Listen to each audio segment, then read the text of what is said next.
Hello everyone, welcome back. Scarlett here again, and we're continuing the Abductor realization, chapter 4, Unfortunate. So, without further ado, let's just jump right in. Damien rushes downstairs to see what's disturbing him this time. He's none too pleased when someone is knocking at this time of the night. The knocking continues as Damien yells out that he's on his way and that unless this is an emergency, there is no need to keep banging on the door like that. He hears the voice of a man apologizing at the other end of the door, but it's something that needs to be investigated. This better be good. You best not be wasting my time, Damien says as he opens the door. What are you doing here, Freddy? What do you want, old man? Sorry for bothering you so late, Hall, but have you seen my cat? Freddy replies. Without her, I'm all alone in the house. Freddy, you bother me this late over an effing cat? No, I haven't seen your cat. In the meantime, Stacy regains her senses and tries to move her broken legs but can't. Realizing she's hanging on the wall by just her left hand, she tries to pull her hand through the spike without realizing what lies beneath her. Using her right hand,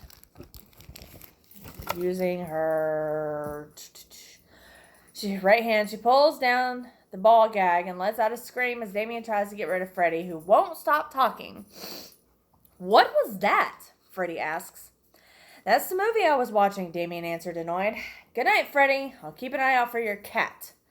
Oh, okay. Thanks, but do you have a second? Freddy asks. Honestly, no, I don't.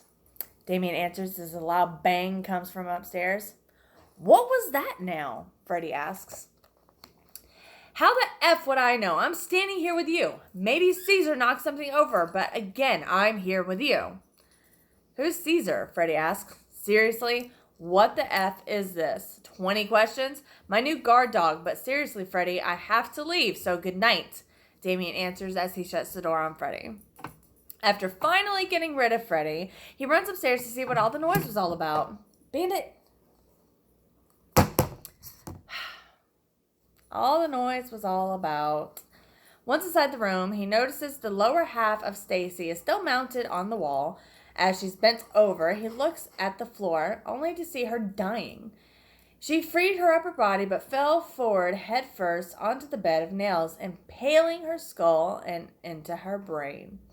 Knowing there's nothing he can do to save her, he watches her suffer while becoming upset that she made another horrible mistake. It marks another horrible accidental death in his house. I'm sorry, Stacy. This wasn't supposed to be this way. I hate killers, and the only reason you're dying on the floor is because that damn Freddy Smith came looking for his effing cat. Damien says as he looks at her while not getting an answer. I'm truly sorry. I feel horrible, and it's not because of the way I treated you earlier. You deserved it for the way you treated Christina all these years. I feel horrible because Christina is now all alone and Paul will suffer for your loss. Oh. Sorry.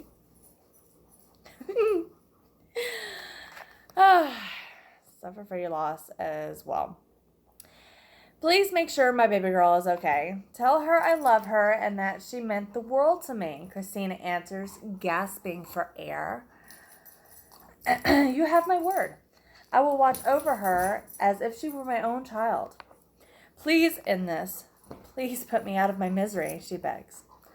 I'm sorry, I can't do that. Like I told you, I can't kill anyone. That's not the way I do things.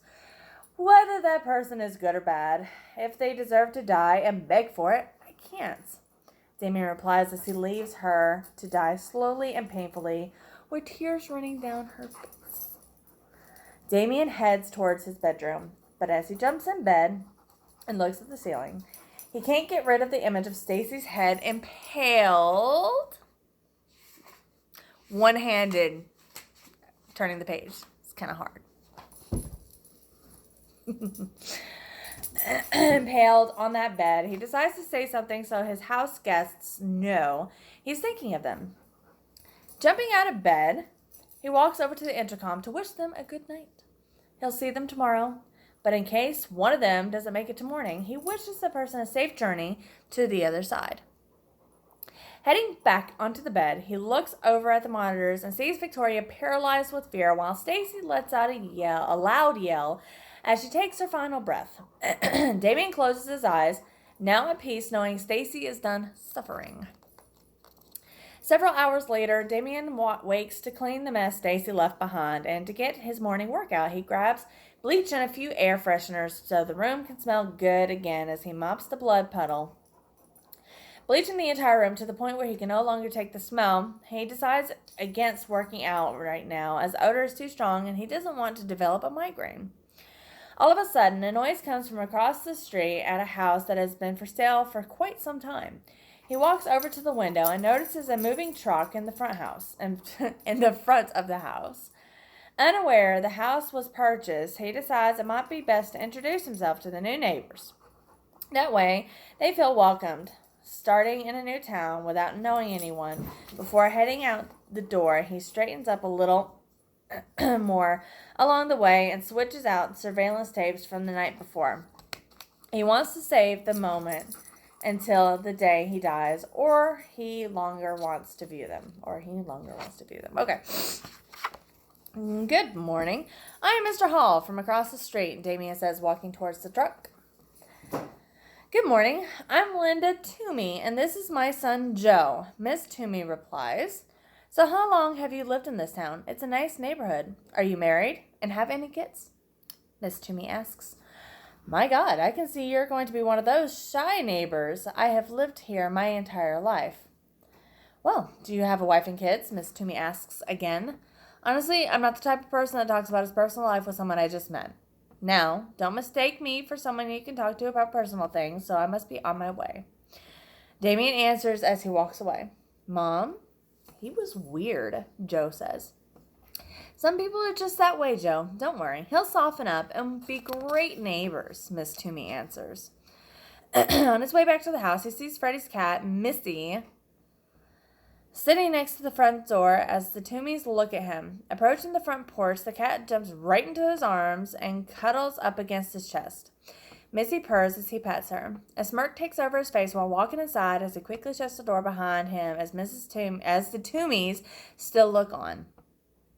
It's almost 7:30 a.m. He needs to get ready for work. He places Missy inside a cage next to Caesar so they can keep each other company. Caesar stares at Missy as he's dying to get a hold of her. She hisses, trying to intimidate him. Damien takes a shower while the animals continue their little stare-off. He plans to take Missy back to Freddie tonight after work. Without barking or drawing any attention, Caesar lies on his bed in the cage with one eye closed and the other on Missy, who's still standing and hissing, trying to prove she's the dominant species in the room. Damien is now out of the shower and he hears the commotion Missy is causing downstairs. He walks over to the monitor and sees Victoria is still sleeping. He believes it's best that he doesn't wake her. Besides, it'll also be an embarrassing experience for her since she can't use the bathroom. Damien believes that testing her to see how long she can resist the urge will humiliate her. Once she releases everything onto herself, it will cause quite the mess, and the stench will be unbearable. The Toomeys are still outside moving things out of the truck. He starts his car, avoiding any sudden movement. Little does he know, they've already spotted him inside the car. He sees Joe heading towards him, but is happy the gate is shut. He won't just walk up to him and start a conversation to ask questions he doesn't want to answer. Trying to get Damien's attention, Joe calls out to him constantly, but Damien ignores him. His mother walks over and tries to convince Joe to give it up and help to finish with the boxes. They will invite Damien over so they can apologize to him for coming on a bit strong earlier. Damien opens the gate and pulls out of the driveway like a bat out of hell. They don't stop him or even try. The Toomeys look on as they just wave goodbye to him. He just looks at them through the rearview mirror in disgust. He drives down the road and sees the exit for the highway, but decides to take back roads so he can do some reflecting before heading into the office. Arriving in the parking lot of the main bank branch around 9 a.m., he realizes someone is parked in his personal spot. He had spent thousands of dollars to get the customer's parking lot repaved and sealed. Enraged, he parks behind the SUV, gets out of the car, and grabs a baseball bat from the trunk. He smashes every single window on the SUV. After releasing his anger on the windows, he heads into the building where he uses the intercom to inform the customers that there was an accident involving an SUV parked in the private executive parking spot. All the customers are relieved that their car is okay, as they know they parked where they were supposed to. Well, all except for Tony Garcia, who is a middle-aged Dominican who has been there for over an hour, annoying everybody in the bank trying to get a loan. With no reaction towards the message, Tony continues to talk about loan rates. Sir, did you hear the message about the accident in the executive parking lot? The employee asks. No, kid. What was your name again? What accident? Tony replies. For the 10th time, sir, my name is Ben. Someone that parked in the executive parking spot, and when the owner got here, he realized there has been an accident with that car, Ben states. No crap. Really? Tell me, kid, where is the executive parking? Tony asks. It's in the back of the building. It's reserved for employees and executives.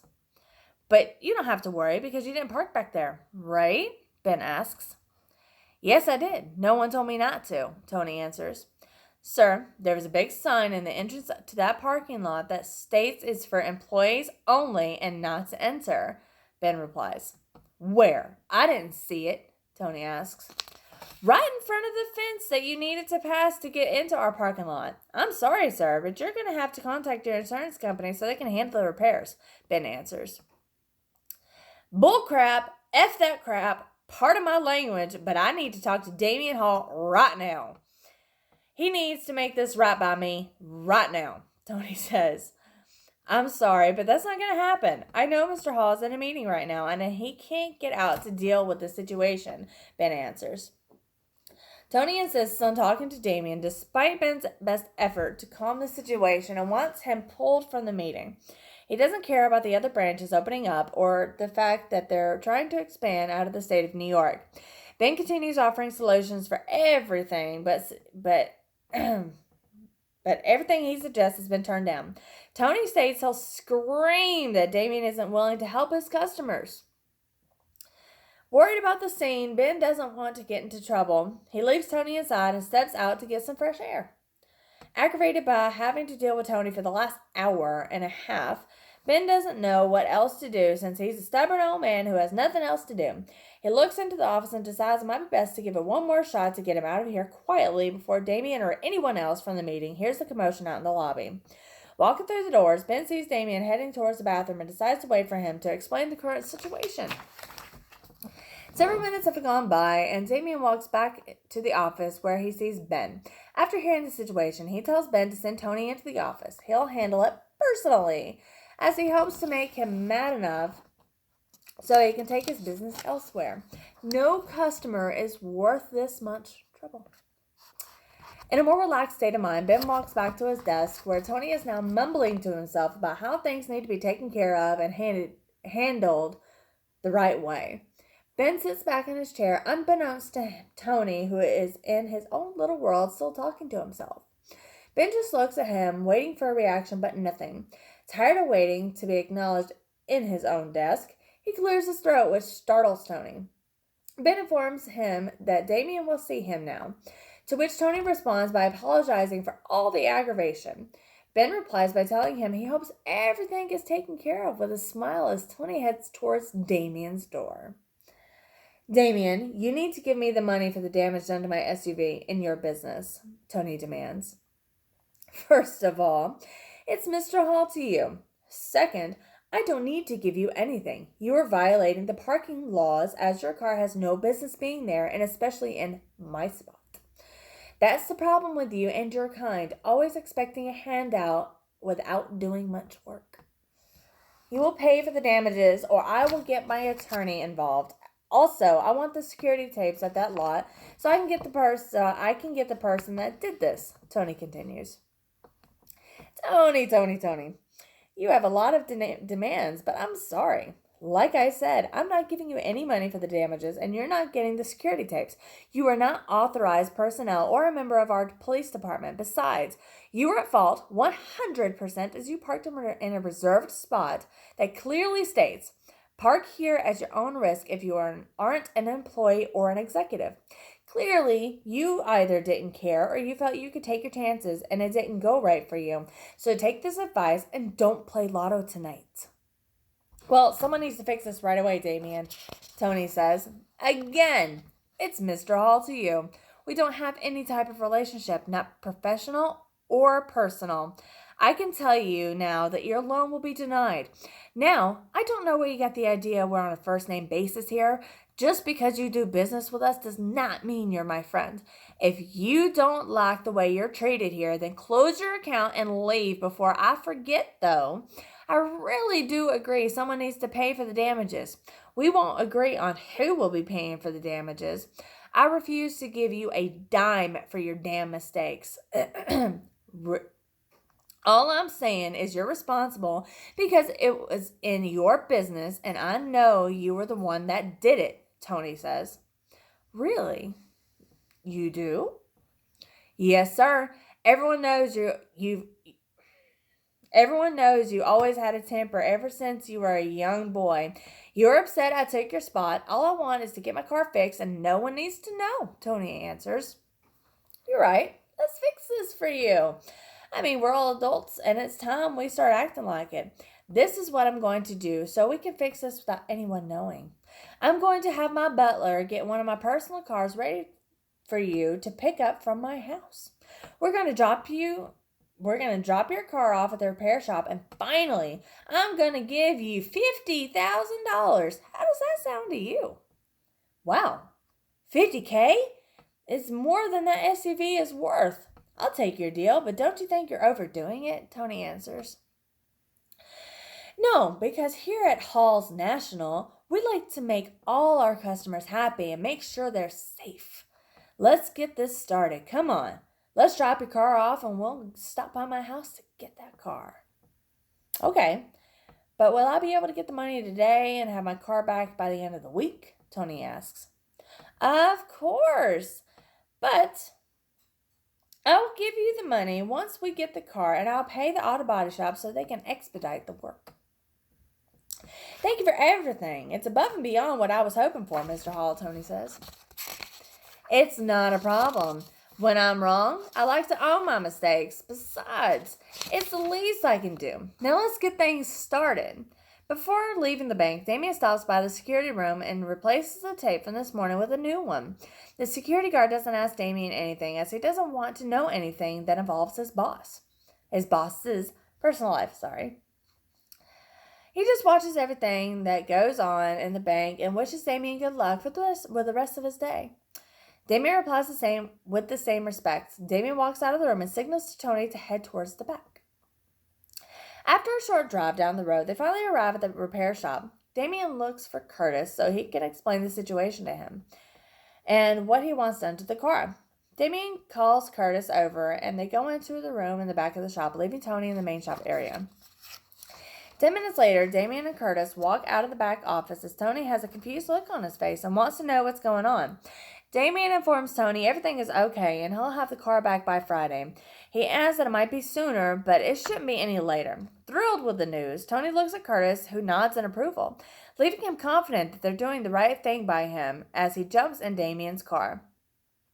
Damien turns on the radio and opens the window as he knows this won't be a normal car ride. Damien focuses on the music as he cannot bear the company he's currently in and tries to look at the positive side. Soon he won't have to deal with him any longer. Tony tries to start a conversation, but is ignored as Damien turns up the volume every time he opens his mouth. There's nothing he can say that will catch Damien's attention, Refusing to be ignored, he even tries to turn the volume down, but it turns it up again after a single look from Damien. Enough, man. You're a effing migraine waiting to happen. You're the main reason birth control was invented, Damien yells at Tony as Tony continues to talk over the radio. Do you ever shut the F up? I'm sorry, I just talk a lot. I'm old school. That's what we do. We talk, Tony replies.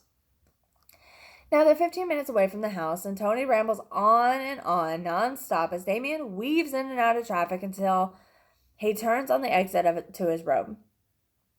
On that clear open road, he floors the car accelerating to over 110 miles per hour. Tony is alarmed by how fast they're going. He looks at Damien without saying a word at first, but then he rambles nonsense out of nervousness. Frustrated, Damien slams on the brakes, causing Tony to fly face first onto the dashboard, breaking his nose and passing out. Damien looks unsatisfied since there's finally peace and quiet in his car. He pulls in front of the house, hitting the button to open the gate, as it opens, he reverses the car into the garage without drawing any attention to the fact that he knows the Toomies are watching him. Damien gets out of the car to close the door manually to see if he can spot them. He doesn't like anyone knowing what he does. He's lucky. Just as he slams the door, he notices them in their attic window looking down at him. They hide once they see he spotted them. The Toomies look at each other once the door closes. Linda says there's something about Damien she finds intriguing. Joe tries to convince her he's just weird and doesn't want her to get involved. He still has high hopes his parents will get back together one day, even though they haven't been together for over 10 years, but they aren't legally divorced. Damien struggles to get Tony out of the car as he hears the doorbell. Aggravated, he slams Tony on the dashboard by the head repeatedly. Annoyed, he slaps Tony across the face as if it's his fault the bell keeps ringing. He ignores the door with hope the person gets the hint and leaves. He wants to take care of Tony right away. Frustrated, the bell keeps ringing. Damien punches Tony in the face, upset that every time he tries to accomplish something, he gets interrupted constantly by these darn neighbors. To ensure no one hears something, he places a gag in his mouth while tying his wrists and ankles. Is everything okay? Damien asks as he sees Linda and Joe with a dog. Everything is great. I just wanted to stop by and say hi again. Also, I wanted to introduce you to my dog Sandy, Linda answers. I see. Well, I'm a bit busy. So if you don't need anything, I need to go now. Actually, I wanted you to meet my dog and see us without anything in our hands so we can have an official meeting, Linda says. Also, we want to get a tour of the house, Joe adds. What? There's no way I'm going to give you a tour of my house. This isn't something I let people come and check out. This is my house, and for you new neighbors to come asking for a tour of my house is effed up. You see, Mom? I told you wouldn't do it. We just need to keep an eye on him through the window. Joe slips and says, I'm sorry. What the F did you say? Are you effing people spying on me through the windows? I don't know what he's talking about, Linda answers. She didn't do anything. It was me. I was curious, Joe says. Well, asking for a tour, spying, and coming over here with your mutt is just rude, especially when you've just moved in this morning. Mom, are you going to let him talk to us like that? Joe asks. Don't worry. I'll take care of it. Joe continues as Linda is shocked by Damien's reaction. Listen, boy. There's nothing to take care of, so just get the F off my property before there's a problem.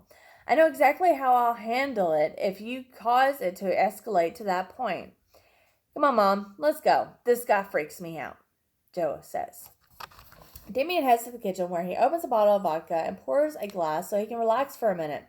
Meanwhile, Joe, upset over how Damien treated them, grabs the laptop off the bed to run a search history on Damien Hall. He can't find anything important or out of the ordinary.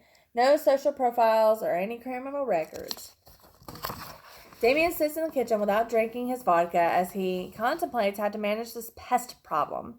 He doesn't want to make any drastic plans against them since they're new to the neighborhood. At least not for the moment. Not sure what to do, he pulls out a cell phone from his pockets and places it on the table. He takes a shot of vodka as a smirk takes over his face. He grabs the phone and dials a number. As the phone rings, his smile widens until it goes to voicemail. He hangs up and tries again until the man answers. Larry, it's Damien. I just wanted you to know that I won't be returning to the office today. There was a break-in attempt at my house, and I'm looking for someone to do a job for me around the entire property to prevent any future attacks. Oh, don't worry about it. I'm sorry to hear that. Is everything okay? Larry replies. Yeah, nothing was taken, but I just want to be safe. I have a lot of stuff in my home. Yeah, I know what you mean. I had some work done to my house a few weeks ago, and this contractor was pretty good. I'll text you the number once we get off the phone, Larry replies. Thanks, Larry. I think I'm going to stay out of the office until everything is done in my house at the house. I'm sure there won't be a problem, and if anything, you're more than welcome to call me. No problem. We can hold down the fort while you take care of the house. See you soon, Larry replies. Thanks, Larry. Keep up the good work, and you'll be hearing that Larry Guerrero is the employee of the month. It's not a problem. I'm honored to have the opportunity to step up and show you what I bring to the team. Have a good day, sir, Larry replies. A few seconds after the conversation ends, Damien receives a text message with the information for the contractor. Damien calls the highly recommended contractor, Andy Basil, to hear what he has to say and how long and what price range he's comfortable working with. So, can you come over and give me an estimate? Of course. I'm happy to hear your employee loved the work, Andy answers. Where do you live? 767 Grace Road, Promised Land, New York. Excellent. Are you home now? Andy replies. Actually, I am. When do you think you'll be here? In about 20 minutes, Andy answers. All right, I'll see you then. Damien walks into the garage to try to move Tony out of the car and place him in another secured room where he can't be seen by the Toomeys or by Andy. Tony is too heavy for Damien to move with the short time restriction, so he covers him with a blanket and leaves him locked in the car. Damien closes the garage and heads to the deck to wait for Andy, who should be there any second now. Just as he is about to sit, a truck pulls in front of the house. You must be Andy. Nice to meet you. Yes, sir, that's me, Andy replies. Aren't you planning on retiring soon? Not at all. Although I might not be as young as I once was, and my vision might be going as well, I have one hell of a crew, Andy answers. Well, Andy, let's get down to the business at hand. Because, like you know, time is money. But if you could get it all done by Friday, it would be greatly and deeply appreciated. I also know that a job like this takes longer than a few days, but I'm willing to pay extra above your price to get it done as soon as possible. Wow, that's not so much time, Andy asks. Get all the help you need, but I need it done by Friday, Damien adds as Andy looks around the perimeter. It should be around 20 grand, Andy says after doing his inspection. That's fine. Can you start working today? Give me about 3 hours and we'll start to dig up the holes for your walls, Andy answers. Okay, take your time. As long as you can start today, that's all that matters to me. Damien escorts Andy back to the front gate, and on his way back up the driveway, he grabs his phone again. He needs to get Victoria and Tony out of the house. He wants to go to his cabin upstate, but he'll need his brother to watch over the property and workers. Hey, Damien, how are things going? Louis asks. Pretty good. I just have a little problem, and I wanted to see if you could help me out. It all depends. I'm not as good as I used to be. I've had some issues recently, Louis says. Well, it's nothing physical in nature. I need you to watch my house for a few days while I take care of the cabin upstate. I don't know, Damien. It's a lot of responsibility to watch over someone's house, Louis says. Lou, I don't have time to waste. I'll pay you $20,000 to watch over the house for a few days, so it's easy money. I'll be back on Friday to pay the contractor and you. Okay, but no, I'm still not too fond of watching over someone's house. Don't get used to this kind of treatment, Louis says. No problem, big man. You're really saving my butt here. I appreciate it, Damien replies as they hang up. Damien loads the commercial van in the garage with clothes for himself and the other items he needs for the trip before placing Tony and Victoria in there as well. He injects them with tranquilizers to keep them sleeping until they get to the cabin. He closes up the van as he remembers he needs to let Freddie know he found Missy. He must come get her inside the house since he claims the cat isn't fond of him. Freddie rushes over to get Missy as he opens the door, heading straight towards the cage. The moment he bends over to open the cage, Damien smashes a chair over his back, knocking him to the ground. Damien drags him over to the van as he grabs Missy, placing her in a small cage inside the van before placing Freddie inside as well. He injects Freddie and waits for Louis to show up so he can hit the road.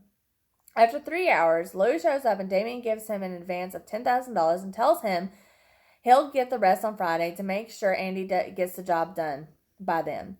30 minutes later, Andy shows up with 2 other workers named Frank and Jack. Damien introduces Andy and lets the workers to Louie and lets them know he'll be upstate for the next few days handling the cabin.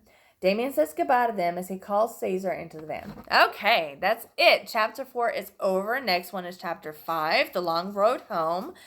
So that's what we'll start with next time. I hope you guys are intrigued. I know I am. So we'll keep it going. Until next time, I'll see you guys later. Remember to like, share, subscribe. Leave a comment if you like it. Okay. See you guys next time. Bye.